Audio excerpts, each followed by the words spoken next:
Assalamualaikum warahmatullahi wabarakatuh. Bayangkan, jika setiap keputusan Tuhan yang kau takuti sebenarnya bukan untuk menghancurkanmu, tapi untuk membangunkanmu. Pernahkah kau merasa ada doa yang tak dijawab, ada rencana yang gagal, ada jalan yang tiba-tiba buntu? Lalu hatimu bertanya, mengapa Tuhan? Mungkin itu bukan hukuman, tapi panggilan. Panggilan agar kau berhenti melawan aliran takdir dan mulai mendengarkan arah yang Tuhan bisikan di balik sunyi. Karena seringkali yang tampak seperti kehilangan, justru cara Tuhan menuntunmu pulang. Bab 1. Ketika segalanya terjadi di luar kendalimu. Kadang hidup berjalan tak seperti yang kau harapkan. Kau sudah berusaha, kau sudah berdoa, tapi entah mengapa semuanya justru berbalik arah. Di saat seperti itu, hati mulai bertanya, mengapa Tuhan seolah tak mendengarkan? Mengapa semua yang aku rencanakan seakan hancur di depan mata? Tapi tenangkan hatimu sejenak, karena tak ada satupun kejadian yang luput dari pandangan Tuhan. Ia tahu setiap desir kegelisahanmu, setiap harapan yang kau sembunyikan di balik senyum, bahkan setiap air mata yang tak jadi kau jatuhkan. Segalanya ada dalam genggamannya. Dan bila sesuatu tidak berjalan sesuai keinginanmu, mungkin itu karena Tuhan sedang menyelamatkanmu dari sesuatu yang tak mampu kau pahami sekarang. Kadang yang tampak seperti kegagalan, sebenarnya adalah cara Tuhan memalingkanmu dari jalan yang akan menjerumuskanmu. Ia menutup satu pintu bukan karena benci, tapi karena di baliknya ada jurang yang belum kau lihat. Ia biarkan rencanamu runtuh agar kau berhenti bersandar pada dirimu sendiri dan kembali padanya. Karena selama kau masih merasa berkuasa atas hidupmu, kau belum benar-benar mengenal siapa pengatur kehidupan. Ada kalanya Tuhan membiarkanmu kehilangan sesuatu yang kau cintai, hanya agar kau tahu bahwa tak ada yang benar-benar milikmu. Semua yang ada padamu hanyalah titipan, dan titipan itu bisa diambil kapan saja. Bukan karena Tuhan ingin menyakitimu, tapi karena Ia ingin mengingatkan, jangan jatuh cinta pada yang fana, hingga lupa pada Dia yang kekal. Maka ketika hidup tiba-tiba berbelok, jangan buru-buru menyesali. Tarik napas perlahan. Rasakan bahwa mungkin inilah cara Tuhan menuntunmu menuju arah yang lebih benar. Kau hanya belum bisa melihatnya sekarang, karena pandanganmu masih tertutup oleh harapan-harapan dunia. Tapi nanti, ketika waktu sudah berjalan, kau akan menoleh ke masa lalu dan berkata dalam hati, andai saja dulu aku tahu bahwa yang kukira musibah ternyata adalah rahmat yang menyamar. Jadi jika hari ini ada sesuatu yang kau genggam lalu terlepas, jangan menangis terlalu lama. Karena bisa jadi Tuhan sedang menggantinya dengan sesuatu yang jauh lebih baik, tapi belum waktunya untuk kau lihat. Percayalah, apapun yang terjadi di luar kendalimu, sebenarnya sedang berada dalam kendali penuh Tuhan. Dan dari situ, pelan-pelan, hatimu akan belajar arti sebenarnya dari kata pasrah. Bab 2. Doa yang tak dikabulkan bukan karena ditolak. Pernahkah kau berdoa begitu lama dengan hati yang sungguh-sungguh, tapi seolah tak ada jawaban? Kau menengadah di malam yang sunyi, menyebut nama Tuhan dengan suara bergetar, berharap sesuatu akan berubah esok harinya. Namun hari berganti, dan yang kau minta tak juga datang. Di saat seperti itu, rasa ragu mulai menyelinap. Apakah Tuhan tak mendengarku? Tapi tidak, saudaraku. Tuhan selalu mendengar, bahkan sebelum bibirmu mengucapkan doa itu. Hanya saja, Ia tak selalu menjawab sesuai waktu dan bentuk yang kau harapkan. Karena dalam setiap penundaan, Tuhan sedang mengajarimu arti kesabaran yang mendewasakan jiwa. Kau mungkin merasa doa-doamu diabaikan, tapi sejatinya setiap doa sedang disimpan di tempat yang sangat aman, di sisi Tuhan sendiri. Kadang Ia menunda bukan karena menolak, tapi karena Ia tahu jika kau menerima sekarang, mungkin hatimu belum siap untuk menjaganya. Tuhan bukan tidak memberi, Ia sedang memelihara waktunya agar ketika nikmat itu datang, engkau sudah tumbuh cukup kuat untuk menerimanya dengan rasa syukur, bukan kesombongan. Ada juga doa yang tidak dikabulkan karena Tuhan menggantinya dengan sesuatu yang lebih tinggi nilainya. Kau memohon sesuatu untuk duniamu, tapi Ia memberimu sesuatu untuk akhiratmu. Kau meminta seseorang untuk menemanimu, tapi ia menghilangkannya agar kau belajar ditemani olehnya saja. Dan seringkali yang tampak seperti kehilangan sebenarnya adalah jawaban paling indah yang pernah Tuhan kirimkan. Tuhan tidak pernah menolak hamba yang datang dengan tulus. Ia hanya menjawab dengan cara yang berbeda. Kadang lewat penundaan, kadang lewat perubahan, kadang lewat sesuatu yang membuatmu menangis. Tapi jika kau perhatikan baik-baik, di balik tangis itu ada tangan lembut yang sedang membentuk hatimu menjadi lebih sabar, lebih pasrah, lebih mengenal makna ridha. Jadi jangan berhenti berdoa hanya karena belum ada tanda. Karena mungkin yang sedang dikabulkan bukan permintaanmu, tapi dirimu sendiri. Tuhan sedang memperhalus hatimu, membersihkan niatmu, dan mempersiapkan jiwamu, agar suatu saat ketika doa itu benar-benar tiba, engkau bisa berkata dengan tenang, "Sekarang aku paham mengapa engkau menundanya selama ini." Bab 3, Luka adalah surat cinta dari langit. Kadang yang paling sulit dipahami adalah mengapa sesuatu yang menyakitkan harus terjadi. Mengapa hati harus retak, mengapa orang yang kau cintai pergi, mengapa hidup terasa seperti dihempas tanpa peringatan. Tapi di balik setiap luka, ada pesan halus dari langit yang tidak ditulis dengan tinta, melainkan dengan air mata. Tuhan tahu, hanya hati yang terluka yang bisa benar-benar mendengar suaranya. Karena ketika segalanya berjalan sesuai keinginanmu, kau sering lupa untuk menunduk. Tapi ketika dunia mulai merenggut apa yang kau cintai, disitulah kau akhirnya bersujud dengan sungguh-sungguh. Luka itu bukan hukuman, ia adalah panggilan. Sebuah bisikan lembut yang berkata, "Kembalilah padaku." Tuhan menulis surat cintanya dalam bentuk perih, karena hanya lewat rasa sakit, manusia belajar untuk benar-benar memaknai kehadirannya. Jika hidup selalu mudah, kau takkan pernah tahu betapa dalam kasih sayang Tuhan bekerja di balik kekosongan yang kau rasakan. Maka jangan benci luka itu, karena di sanalah Tuhan sedang menyingkap tabir kelembutannya. Kadang Tuhan mematahkan sesuatu yang kau banggakan agar kau tak jatuh cinta pada keindahan semu. Ia biarkan sesuatu yang kau genggam hancur agar tanganmu terbuka untuk menerima cahaya yang lebih murni. Karena jika tak ada yang pecah, tak akan ada ruang baru untuk cahaya masuk. Dan di saat itulah kau akan mengerti bahwa luka bukanlah akhir, tapi awal dari penyembuhan yang lebih dalam. Ketika hatimu sakit, jangan buru-buru mencari siapa yang bersalah. Lihatlah lebih dalam. Mungkin itu cara Tuhan membasuh jiwamu dari kesombongan, dari cinta dunia, dari segala hal yang selama ini membuatmu jauh darinya. Sakit yang kau rasakan hari ini mungkin adalah proses penyucian. Ia tak datang untuk menghancurkanmu, tapi untuk memurnikanmu. Dan suatu hari nanti, ketika waktu telah berjalan cukup jauh, kau akan melihat kembali masa lalu yang pahit itu dengan senyum pelan. Karena akhirnya kau sadar, luka itu tidak datang untuk membunuhmu, tapi untuk mempertemukanmu dengan Tuhan dalam bentuk yang paling sunyi, paling jujur, dan paling indah. Maka peluklah luka itu. Ia bukan musuh, ia adalah surat cinta dari langit yang dikirim langsung kepada hatimu agar kau kembali mengenal siapa yang paling mencintaimu. Bab 4. Ketika Tuhan memisahkanmu dari seseorang, ada saat di mana seseorang hadir membawa cahaya dalam hidupmu. Kau merasa tenang bersamanya, seolah dunia berhenti ketika ia tersenyum. Tapi entah bagaimana, waktu memisahkan kalian tanpa alasan yang jelas. Tiba-tiba jarak tumbuh, rasa berubah, dan hubungan yang dulu kau jaga dengan sepenuh hati perlahan memudar. Saat itu, hatimu gemetar dan bertanya, "Mengapa Tuhan mengambilnya dariku? Mengapa ia mengizinkan sesuatu yang begitu indah menjadi hancur?" Tapi percayalah, jika Tuhan memisahkanmu dari seseorang, bukan berarti ia ingin kau menderita. Ia hanya ingin menunjukkan bahwa cinta sejati tak pernah dimiliki, kecuali jika ia mengarah kembali kepadanya. Tuhan tahu kapan dua jiwa harus bersama dan kapan harus saling melepaskan. Karena tidak semua yang kau cintai ditakdirkan untuk menetap. Ada yang hadir hanya untuk membangunkan bagian dari dirimu yang tertidur. Ada yang dikirim hanya untuk menunjukkan makna kasih yang tulus, lalu pergi agar kau belajar mencintai tanpa bergantung.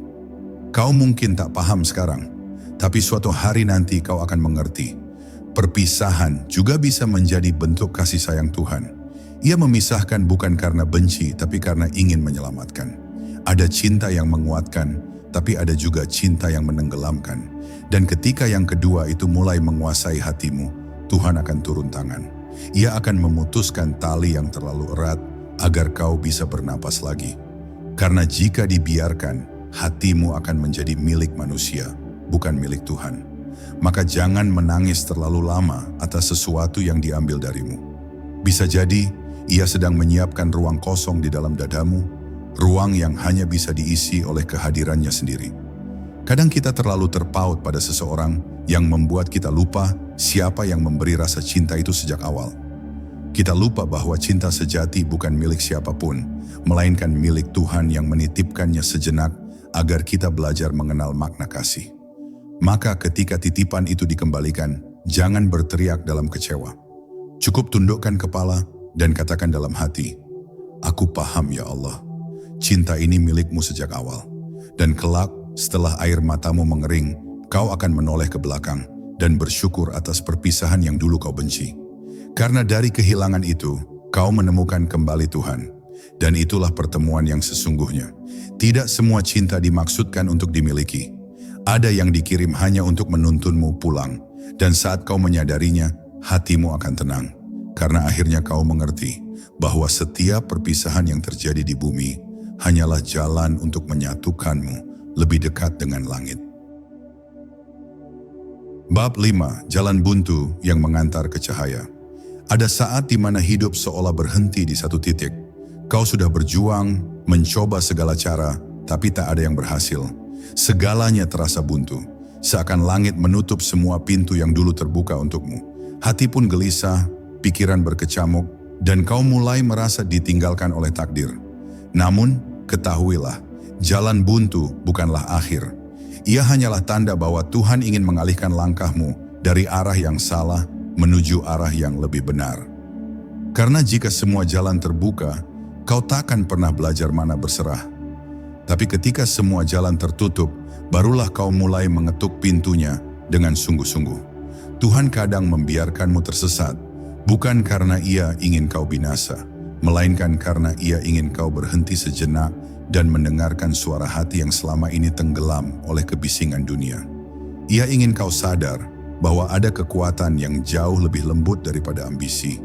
Dan kekuatan itu hanya bisa dirasakan ketika kau benar-benar kehilangan pegangan. Maka jangan takut pada kebuntuan. Karena di balik kesunyian dan keputusasaan, seringkali Tuhan sedang menanam benih arah yang baru. Ketika semua rencana gagal, mungkin itu bukan karena kau kurang berusaha, tapi karena Tuhan sedang melindungimu dari jalan yang akan menyakitimu lebih dalam. Kadang manusia baru sadar setelah semuanya berlalu, bahwa kegagalan yang dulu membuatnya hancur, ternyata justru menyelamatkannya dari kehancuran yang lebih besar. Begitulah cara Tuhan bekerja, diam, misterius, tapi penuh kasih sayang. Ia menutup pintu bukan untuk menghukum, tapi agar kau mau melangkah ke pintu lain yang selama ini kau abaikan. Ada keindahan yang hanya bisa ditemukan ketika semua harapan manusia telah pupus. Saat itu, yang tersisa hanyalah dirimu dan Tuhan. Tak ada lagi sandaran palsu, tak ada lagi genggaman dunia. Dan di titik itu, justru kau mulai mengenal makna kedamaian sejati. Karena ternyata, selama ini yang membuatmu lelah bukan perjalanan hidupmu, tapi keinginanmu untuk terus mengatur apa yang seharusnya kau pasrahkan. Maka jika hari ini kau merasa terhenti, jangan terburu-buru marah pada keadaan. Diamlah sejenak, rasakan napasmu. Mungkin Tuhan sedang mengajarkanmu cara berjalan tanpa tergesa, cara percaya tanpa bukti, dan cara berserah tanpa syarat. Jalan buntu itu bukan kutukan, ia adalah undangan. Undangan untuk menundukkan kepala, membuka hati dan melihat cahaya yang selama ini tak kau sadari. Cahaya yang muncul justru ketika semua pintu dunia tertutup, tapi satu pintu langit mulai terbuka. Bab 6. Ketika hidupmu terasa hampa. Ada waktu di mana segalanya terasa datar. Tidak ada semangat, tidak ada arah, dan bahkan doa pun terasa hambar. Kau duduk diam dalam sepi, menatap langit yang sama, tapi hatimu kosong. Kau mulai bertanya dalam batin, kemana perginya rasa itu? Mengapa aku tak lagi merasakan kedekatan dengan Tuhan seperti dulu? Namun sesungguhnya, yang kau sebut kehampaan itu bukanlah kehilangan. Itu adalah panggilan lembut dari Tuhan, agar kau kembali mencarinya, bukan dalam kata tapi dalam hening. Karena seringkali, kehadiran Tuhan paling kuat justru terasa ketika kau tak merasakan apapun. Hampa adalah cara Tuhan mengosongkan ruang di dalam dirimu dari hal-hal yang tak seharusnya tinggal di sana. Ia menyingkirkan keterikatan yang membuatmu berat, pikiran yang membuatmu sibuk, dan rasa yang membuatmu lupa pada makna. Tuhan tidak meninggalkanmu. Ia hanya menyingkir sedikit agar kau merindukannya lebih dalam. Ia menurunkan sunyi ke dalam hatimu bukan sebagai hukuman, tapi sebagai ruang, agar suaranya bisa terdengar kembali. Kehampaan seringkali datang setelah masa sibuk yang panjang, setelah kau terlalu lama berlari mengejar makna di luar dirimu. Maka Tuhan memperlambat langkahmu, menghentikan segala hiruk-pikuk itu, hingga yang tersisa hanyalah dirimu sendiri. Saat itulah kau sadar betapa banyak hal di dunia ini yang ternyata tak benar-benar memberi makna. Dan di tengah keheningan itu, perlahan-lahan Tuhan menyentuh hatimu kembali. Bukan dengan suara, tapi dengan rasa yang halus, seperti embun jatuh di subuh hari. Kau tak perlu melawan rasa hampa itu. Biarkan ia menjadi sahabatmu. Duduklah bersama sepi dan dengarkan detak jantungmu sendiri. Di sanalah Tuhan sedang berbicara. Bukan dengan kata, tapi dengan keberadaannya yang menyelimuti. Kadang yang disebut kosong, itu hanyalah ruang yang Tuhan siapkan, agar cintanya bisa memenuhi dirimu dengan lebih murni. Seperti gelas yang harus dikosongkan sebelum diisi kembali dengan air yang jernih. Jadi jangan takut pada hening, jangan panik saat tak lagi merasa apa-apa. Karena mungkin kau sedang berada dalam proses yang sangat halus, proses pemurnian. Tuhan sedang menuntunmu untuk mengenalnya tanpa bentuk, tanpa suara, tanpa tanda, hanya dengan rasa hadir yang tak bisa dijelaskan, tapi bisa dirasakan.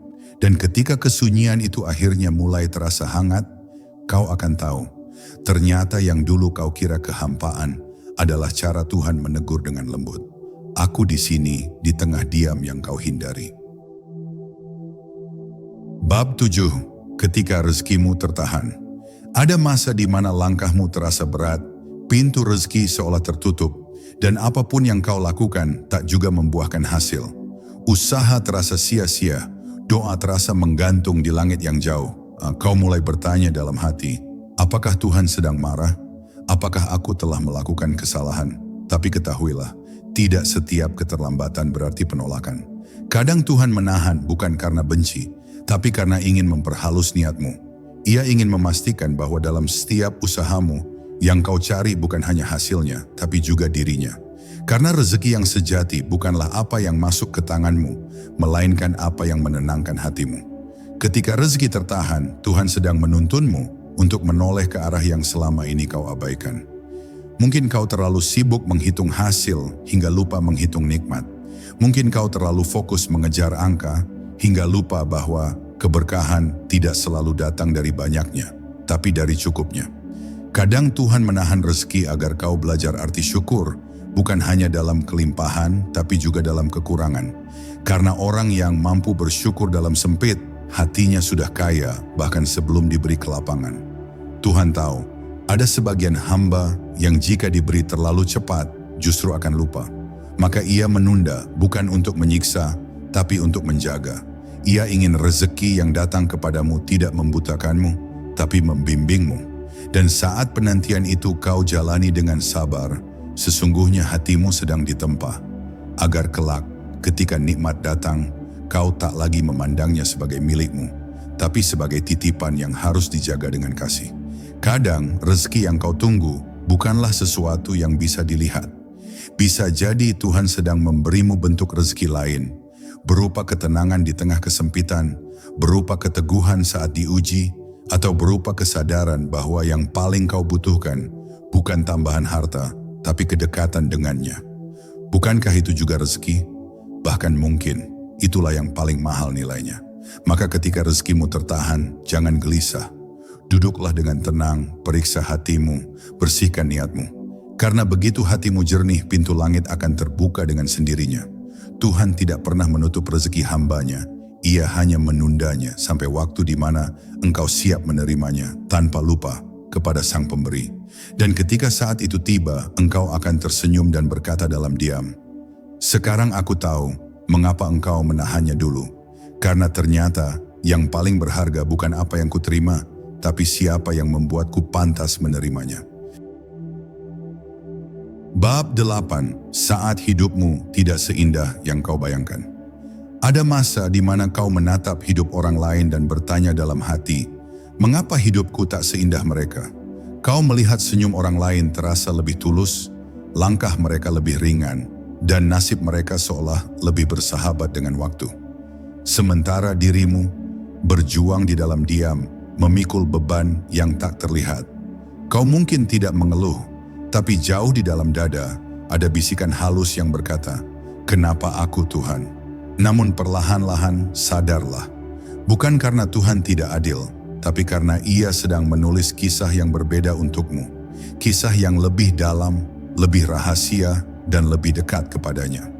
Hidup yang tidak indah di mata manusia bisa jadi justru paling indah di mata Tuhan. Karena di balik kesulitanmu ada pelajaran yang tidak diberikan kepada semua orang. Kau dilatih bukan untuk sekadar bahagia, tapi untuk mengerti. Bukan untuk sekadar kuat, tapi untuk bijak. Setiap kepahitan yang kau telan, setiap air mata yang kau sembunyikan dari dunia, semuanya disaksikan oleh Tuhan dan tidak satu pun sia-sia. Dalam diam, Ia sedang menumbuhkan sesuatu di hatimu, keikhlasan yang tidak tergoyahkan. Tuhan tidak menciptakan kehidupan untuk selalu mulus. Ia menciptakan gelombang agar kau belajar menyeimbangkan perahu. Ia menciptakan malam agar kau belajar menghargai cahaya. Dan Ia menciptakan kesulitan agar kau tahu betapa berharganya ketenangan. Jika semua berjalan indah sejak awal, kau takkan pernah mengenal makna sabar. Dan tanpa sabar, tak akan ada kedewasaan jiwa. Karena keindahan sejati tidak lahir dari kenyamanan, tapi dari kemampuan hati untuk tetap bersyukur bahkan di tengah badai. Ketika kau merasa hidupmu tak seindah milik orang lain, ingatlah, mungkin Tuhan tidak memberimu kemudahan, karena Ia ingin memberimu kedalaman. Ia ingin hatimu tumbuh hingga tak lagi bergantung pada hal-hal di luar. Ia ingin kebahagiaanmu tidak lagi bergantung pada siapapun, melainkan hanya pada kehadirannya yang diam tapi nyata. Dan itulah kenikmatan tertinggi. Ketika tak ada lagi alasan untuk bahagia, tapi jiwamu tetap tenang karena tahu Tuhan selalu ada. Jadi jangan iri pada kehidupan yang tampak indah di mata dunia. Karena keindahan yang sejati tak selalu terlihat. Ia tersembunyi dalam kesederhanaan, dalam sabar yang panjang, dalam doa yang lirih di malam sepi. Mungkin hidupmu belum tampak indah di luar, tapi di dalam Tuhan sedang menata cahaya. Dan ketika saatnya tiba, keindahan itu akan terpancar bukan dari apa yang kau miliki, tapi dari ketenangan yang tinggal di dalam jiwamu. Ketenangan yang hanya bisa lahir dari perjalanan yang penuh luka, namun tak pernah kehilangan arah. Bab 9. Ketika semua doamu belum dijawab. Ada malam di mana kau memejamkan mata dengan hati yang lelah. Suaramu mungkin tak lagi keluar, tapi hatimu masih berbisik lirih. Ya Allah, sampai kapan? Kau sudah berdoa, kau sudah menunggu, dan kau sudah menahan sabar hingga batas yang tak bisa dijelaskan dengan kata. Tapi jawaban itu tak juga datang. Seakan langit diam, seakan Tuhan membisu. Namun tahukah kau, diamnya Tuhan bukan berarti Ia tidak mendengar. Diam itu justru tanda bahwa Ia sedang menyiapkan sesuatu yang jauh lebih dalam dari sekadar hasil yang kau minta. Doa bukan hanya tentang mendapatkan, tapi tentang mengubah. Setiap kali kau menengadahkan tangan, sebenarnya kau sedang mengubah jiwamu sedikit demi sedikit. Kau sedang dilatih untuk merendah, untuk mengakui kelemahanmu, untuk menyadari bahwa segalanya tak pernah benar-benar dalam genggamanmu. Dan di saat kau terus memohon, meski tanpa hasil, itulah saat di mana Tuhan sedang menumbuhkan imanmu. Sebab hanya mereka yang yakin akan tetap berdoa, bahkan ketika langit tampak tertutup. Tuhan bukan tidak ingin memberi, Ia hanya menunggu hatimu siap menerima. Ada doa yang ditunda bukan karena ditolak, Tapi karena jika dikabulkan terlalu cepat, kau belum akan mengerti maknanya. Ia tahu kapan waktu terbaik, ia tahu kapan hatimu telah lapang. Dan kadang, ia mengganti jawaban doa dengan sesuatu yang tak pernah kau minta. Tapi justru lebih kau butuhkan. Kau meminta kelegaan, ia memberimu kekuatan. Kau meminta jalan keluar, ia memberimu pemahaman. Kau meminta dunia, ia memberimu kedekatan dengannya. Jika semua doamu langsung dikabulkan, kau akan berhenti mencarinya. Kau akan sibuk mencintai hasil, bukan pemberi. Tapi karena ia menunda, kau belajar bersujud dengan lebih dalam. Karena ia diam, kau belajar mendengar dengan hati. Karena ia belum menjawab, kau belajar mengenali rasa sabar yang sebenarnya. Dan disitulah rahasia terindah dari doa. Bukan pada apa yang kau dapat, tapi pada siapa yang kau temui di dalam penantian itu. Jadi jangan berhenti berdoa meski jawabannya tak kunjung tiba. Karena setiap doa yang tulus tidak pernah hilang, ia hanya bertransformasi menjadi cahaya yang menuntun langkahmu. Mungkin tidak hari ini, tidak esok, tapi di suatu waktu yang paling lembut, kau akan berkata dalam sujud, ternyata engkau selalu mendengarkan ya Allah. Aku saja yang terburu-buru ingin tahu rahasiamu. Dan di saat itu, bukan hanya doamu yang terjawab, tapi juga jiwamu yang akhirnya mengerti makna sabar dan cinta yang sejati. Bab 10, ketika kau akhirnya mengerti segalanya. Akan tiba satu waktu dalam hidupmu, entah di tengah malam yang sunyi atau di pagi yang penuh cahaya, ketika hatimu tiba-tiba terdiam, tidak lagi bertanya, tidak lagi menggugat, hanya diam, tapi bukan karena pasrah yang lemah.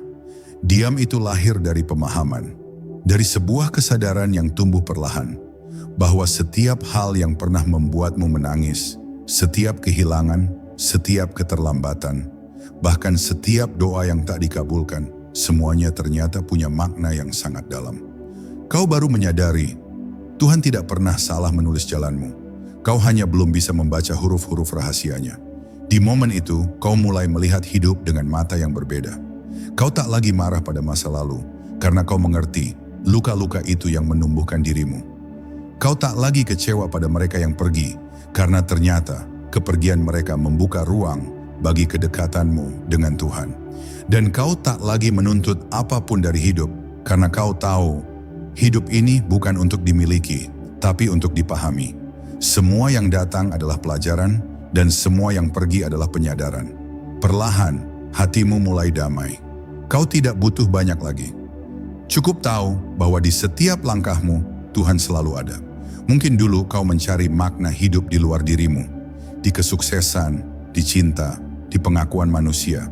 Tapi setelah semua itu berlalu, kau sadar bahwa yang selama ini kau cari ternyata bukan kebahagiaan, melainkan ketenangan. Dan ketenangan itu tidak ada di luar. Ia ada di dalam, di tempat yang sunyi, di ruang yang hanya bisa disentuh oleh mereka yang telah berhenti melawan kehendak Tuhan. Di sanalah kau akan tahu bahwa ketenangan sejati bukan datang ketika hidupmu sesuai keinginanmu, tapi ketika kau rida atas setiap keputusannya, bahkan yang paling kau takuti. Saat itu kau tak lagi takut pada apapun, bukan karena hidupmu mudah, tapi karena jiwamu sudah mengenal sumber segala kekuatan. Kau sudah merasakan bahwa di balik semua keputusan Tuhan yang dulu membuatmu menangis, ternyata tersembunyi kasih sayang yang luasnya tak terbayangkan. Tuhan tidak pernah berniat menyakitimu. Ia hanya ingin menuntunmu agar kembali pada cahaya yang sejati. Dan kau akhirnya tahu, keputusan Tuhan bukan untuk menghancurkan, tapi untuk membentukmu menjadi seseorang yang lebih paham tentang cinta, sabar, dan keikhlasan. Dan di ujung perjalanan itu, ketika kau menatap langit dengan hati yang tenang, kau akan tersenyum. Bukan karena hidupmu sempurna, tapi karena kini kau mengerti. Semua yang terjadi, bahkan yang paling menyakitkan, adalah cara Tuhan memelukmu dengan caranya sendiri. Kadang lewat kehilangan, kadang lewat kesunyian, tapi selalu dalam kasih yang tidak pernah meninggalkan. Maka tenanglah, sebab tidak ada satu pun keputusan Tuhan yang keliru. Yang perlu kau lakukan hanyalah mempercayainya, hingga hatimu sendiri menjadi bukti bahwa setiap rahasia di balik keputusan Tuhan, pada akhirnya hanyalah bentuk lain dari cintanya yang paling murni. Kini, setelah kau tahu, tak ada satu pun keputusan Tuhan yang salah, berhentilah takut. Yang perlu kau lakukan hanyalah percaya bahwa di balik setiap luka ada kasih yang menyembuhkan. Di balik setiap penundaan ada rahmat yang sedang matang. Dan di balik semua yang tak kau pahami, ada Tuhan yang selalu mencintaimu dengan cara yang paling rahasia.